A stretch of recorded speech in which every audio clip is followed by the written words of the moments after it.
Welcome back to Get Your Life. I am laughing. I am so happy because I am finally off from work. So I worked, as I usually do, almost about 9 hours today. But it's all good because I'm working on a special project and my supervisor has faith in me that I can do it. So she's working with me and I'm also developing faith in myself. So welcome back to Get Your Life. And today, I believe we are almost finished with chapter 3 entitled Faith for the audiobook series as well as the book series Think and Grow Rich by Napoleon Hill. So today I am going to just quickly recap. We know that faith is the head chemist of the mind. Faith blends with the vibration of thought in the subconscious mind, picks up that thought and it picks up that vibration, and that is where all of your habits, your thoughts, your inclinations, your proclivities, everything that you do and why you do it, how you do it, who you do it with, that is the program of the subconscious mind. The subconscious mind doesn't know right from wrong. It doesn't know left from right. It just knows that it is going to do what you program it to do. It doesn't ask questions. It just goes like a computer program. When we program computers, like when I program computers, when I use C++, we program we program with a specific intention in mind. What is your specific intention with faith? You have to use faith. Whenever you have an intention, you must apply faith. I intend to get married. I intend to do well on the job. So guess what? I need what? Faith. I need faith that I'm going to meet that person. I need faith that I'm going to be a great wife. I'm going to be a great stepmom. I need faith to know that I am going to make the right decision. I need faith in grad school. I need faith as a mother. I need faith when I get in this car and drive home. You need faith too. The Most High would always ask his disciples, where is your faith? Where is your faith? And it's interesting that that was Jesus. It was interesting that Jesus would ask the disciples, where is your faith? It's almost like he's asking, where is your ball, or where is your tool? Where is your key? As if you lost it, right? But Jesus would always ask questions in the figurative as well as the literal. He really wanted to know and get to the point. He never beat around the bush, right? I'm about to say beat it. He never beat around the bush. He would always ask you straight up and straightforward. Do you want to be healed? Do you want to be made whole? Do you want to walk? Where is your faith? Right?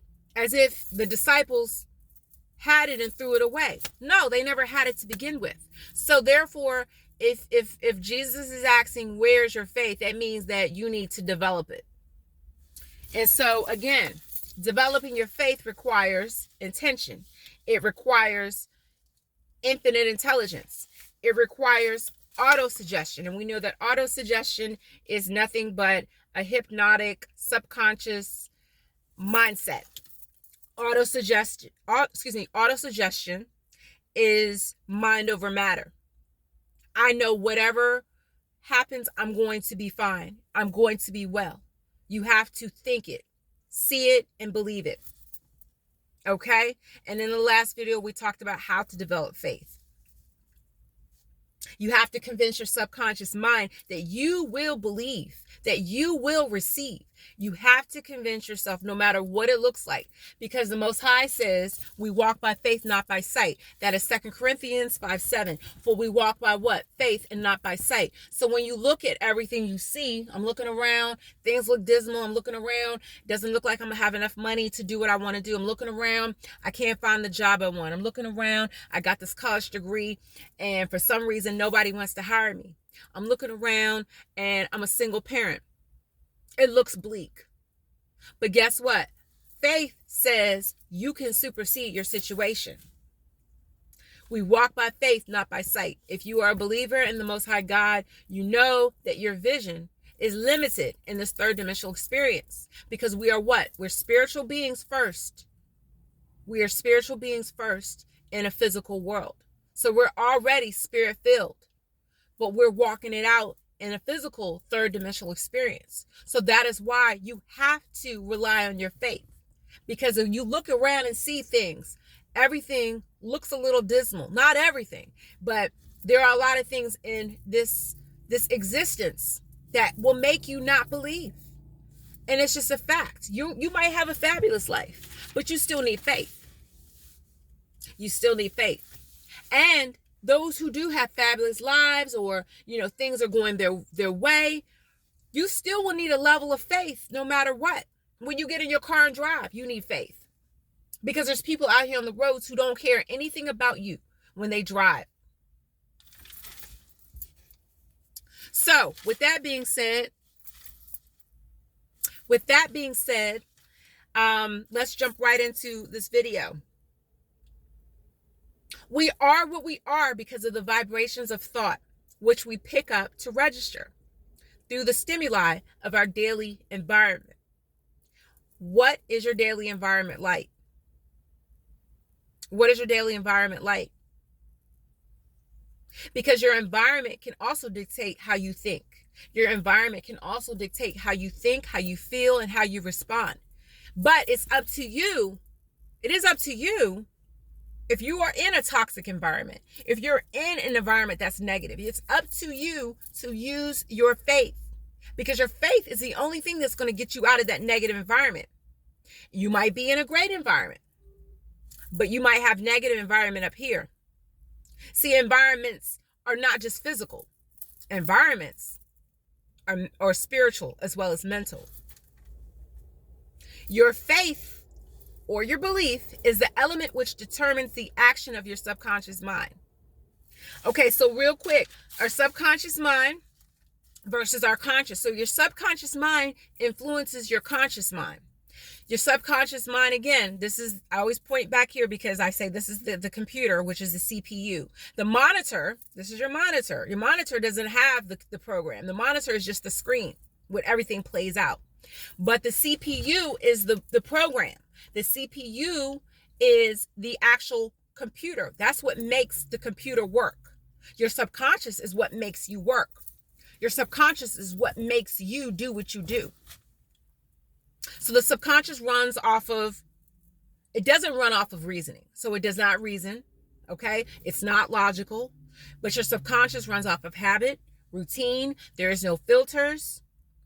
Your subconscious is like a tape recorder, and your subconscious never forgets. Just like karma, subconscious never forgets. That's why people are like, well, I don't know why I did that. Why do I keep doing the same thing over and over again? Because you're caught up in a cycle, because your subconscious has not been what? Reprogrammed. When we are caught up in cycles, especially when we say cycles, we were referring to usually negative cycles, negative patterns of behavior. That's typically a cycle, okay? Because cycles do not typically denote positive things. But when we use the word cycles, especially clinically, we are referring to patterns of behaviors that are not very, very becoming. Okay, so the subconscious mind is essentially running off of a program. And that's why we repeat behaviors, because we don't break the programming. Your subconscious mind acts on beliefs. What is your belief system? What do you believe? Do you believe you can get out the hood? Do you believe that you can stop dating no good men or no good women? Do you believe that you can stop watching porn? Do you believe that you can get off of EBT? I got off of EBT. Do you believe you can get out of Section 8 housing? Do you believe that you can be more than a baby mama? Do you believe you can be more than a baby daddy? Do you believe you can work at more places than, or better places than you're working at now? And no offense to where you're working at now, because that's a stepping stone. Wherever you may be at Walmart, McDonald's, whatever, it's a job. But God, the Most High, has better. But guess what? He wants you to use your faith. Where's your faith? Where's your faith? Because your faith is what's going to level you up. So the subconscious mind influences the conscious mind. So here's your conscious mind. right? Your conscious mind is responsible for reasoning, thinking, deciding. But guess what? It also runs off of what? The subconscious, right? So I decide that I want to go to the strip club. I keep going every week. I'm spending my money. I want to go to the strip club. Then I want to go gamble. I keep going. I can't stop gambling. I can't stop gambling. I want to stop, but I can't. Why? Because your subconscious has programmed the habit of going to the strip club, of going to gamble. You can't stop.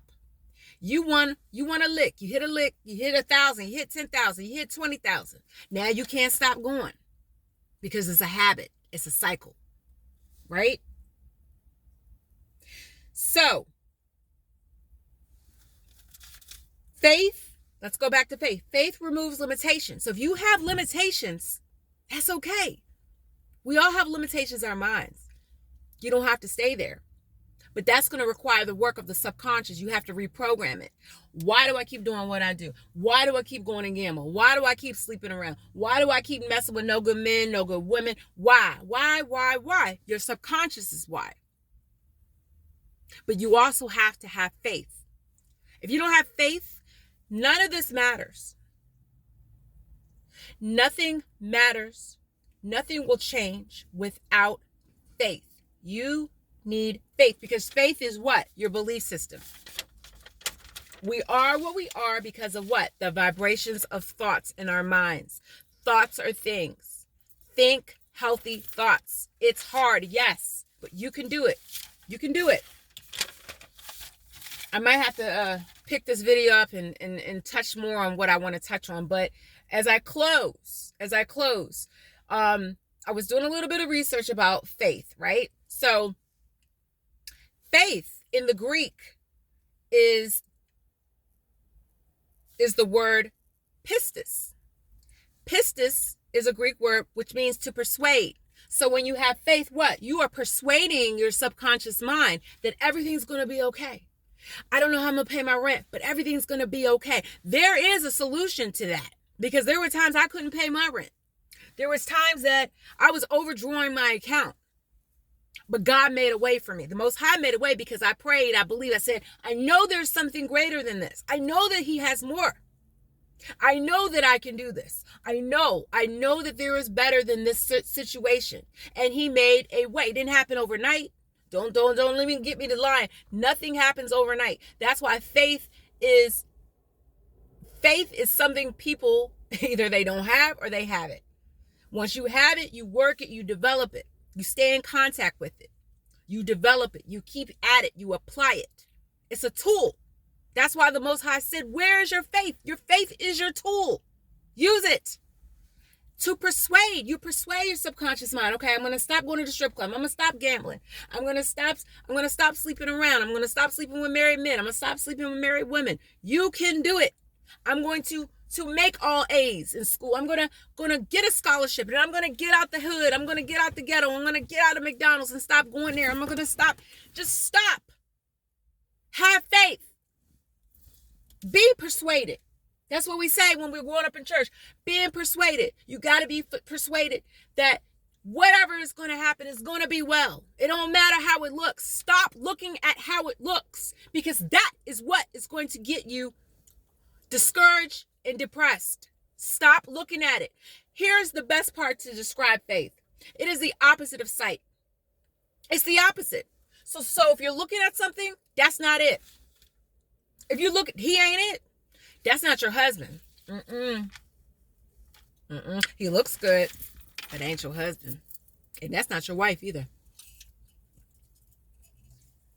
Okay? Be persuaded. Faith persuades. When we go to the Hebrew language, which is the old language, the word of God was written in Hebrew. That's the authentic word. It's going to give you the etymology or the root of a word. It's going to give you the origin of a word. So we know that faith means to what? Persuade. You have to have confidence. Confidence in yourself. Confidence in the Most High that He's going to come through. Confidence in divine truth. That's faith. Now, the Greek word for believe, these are synonymous. So we have faith and we have belief and believe. They're synonymous. The Greek word for believe is pistio. Pistio.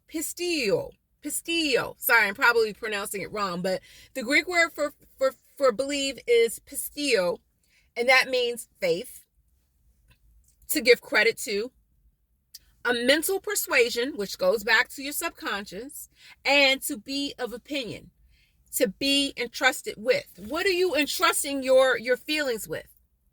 Who are you putting your faith in? What are you putting your faith in? Ask yourself that today. As I close, I want you to imagine what you want. I want you to spend some time saying it's going to be well. It's going to be mine. You may have a situation where you don't know how it's going to happen, what is going to happen, where you're going to end up. I don't know. There's so many ifs, whats, but just know that faith is your answer. So use and work your faith today. I went a little bit longer on this video. It's been a long week, and I apologize if I didn't have everything flowing, but I'm probably going to come back and do one more video on this chapter because there is some more stuff that I want to share with you. But just know that your faith is the opposite of your sight. Get your life more abundantly. Work your faith today. We are in a day and a time where your faith is what you are going to have to use for everything. No matter where you are in life, work your faith. Get your life more abundantly. I will see you in the next video as we conclude, as we draw to a close, Chapter 3, Faith, by Napoleon Hill's Think and Grow Rich. I'll see you in Chapter 4 in a few days, but the next video will be our last one in this chapter. So thank you so much for watching. I will see you in the next video. Work your faith.